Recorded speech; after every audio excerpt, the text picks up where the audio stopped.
Imagine for a moment that Mercury himself appears at your door with a dire message. Your future child will face unending suffering. Now, would you choose to bring someone into existence under such a grim prophecy? Today, we're diving deep into a controversial and mind-bending idea, the philosophy of anti-natalism. Buckle up, because what you're about to hear might just turn your world upside down. Anti-natalism argues quite bluntly that having children is not only morally questionable, it's downright wrong. At its heart lies a striking thought experiment. If a divine messenger predicted inevitable suffering for your child, your gut reaction would be to protect that potential life by never letting it begin. In contrast, if endless pleasure were on the horizon, you'd feel compelled to create that life. But here's the twist. Our moral compass seems wired to avoid harm at all costs. David Benatar, a leading voice in this movement, masterfully illustrates this with what he calls the asymmetry argument. Picture this. Not having a child prevents potential pain without really depriving someone of pleasure. Why? Because an absence of pain is a genuine gain, even if no one is around to celebrate it, while an absence of pleasure is just a neutral state, not a loss at all.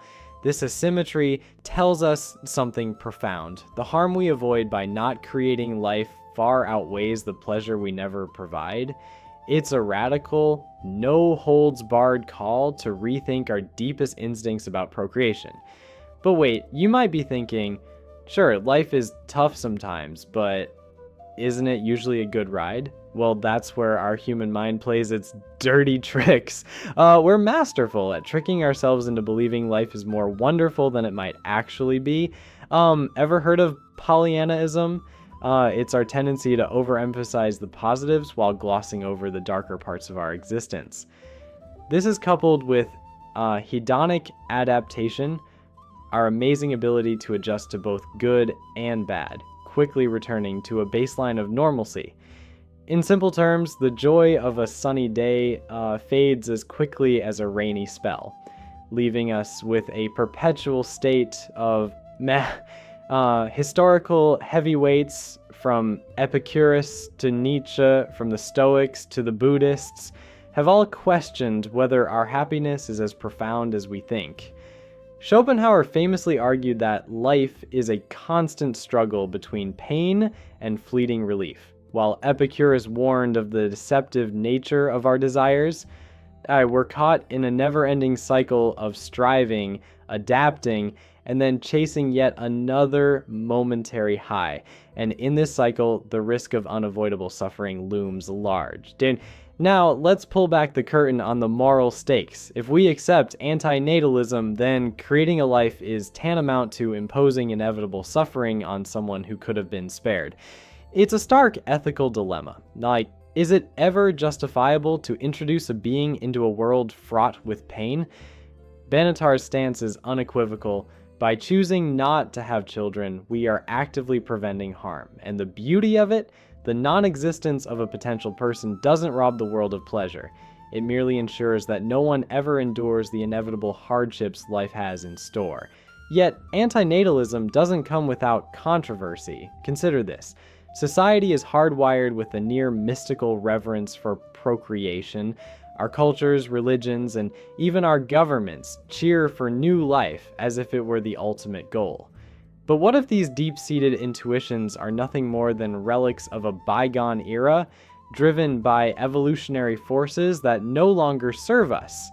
What if the urge to have children is less about creating joy and more about a blind adherence to outdated narratives? And here's another bombshell.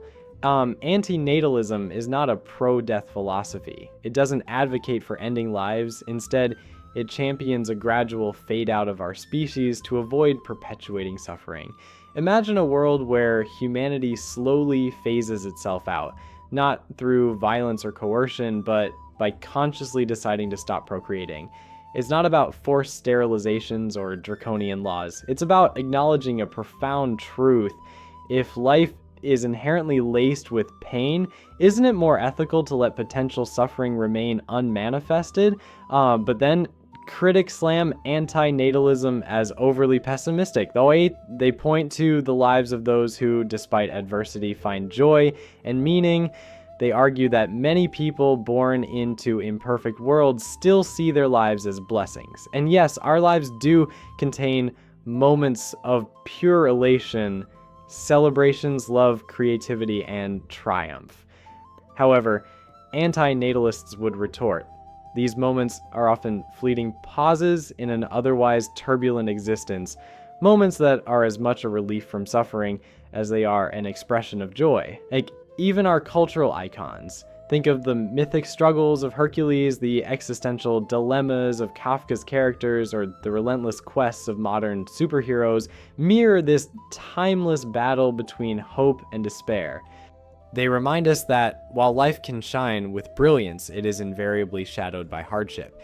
In this light, the decision to create life becomes a gamble, a moral and philosophical wager where the risk of enduring pain outweighs the unpredictable rewards of pleasure. So, where does that leave us? Anti-natalism, at its core, is a call to examine our deepest ethical intuitions. It challenges the status quo, questioning why we unthinkingly embrace the miracle of birth when, in reality, non-existence may be a far kinder state. It's a rebellion against the blind optimism that underpins much of our pro-natalist culture. And while its conclusions might seem extreme, suggesting that a world without new lives is morally superior, it forces us to confront a brutal reality. The creation of life is a gamble with infinite stakes. In the end, whether you agree with anti-natalism or not, the philosophy offers a sobering invitation to reflect on the ethics of our most fundamental decisions. It urges us to question not only what we value, but why we value it, and whether our instincts serve us in a world where suffering is as real as joy. Even if you find yourself rejecting the notion that better never to have been as a guiding principle, the ideas presented here challenge you to think more deeply about what it truly means to create life and the responsibilities that come with it. So, as you step away from this conversation, consider this. Every choice we make is a thread in the vast tapestry of existence. What kind of fabric do you want to weave? Thank you for watching, and remember, sometimes the most challenging questions lead us to the most profound truths.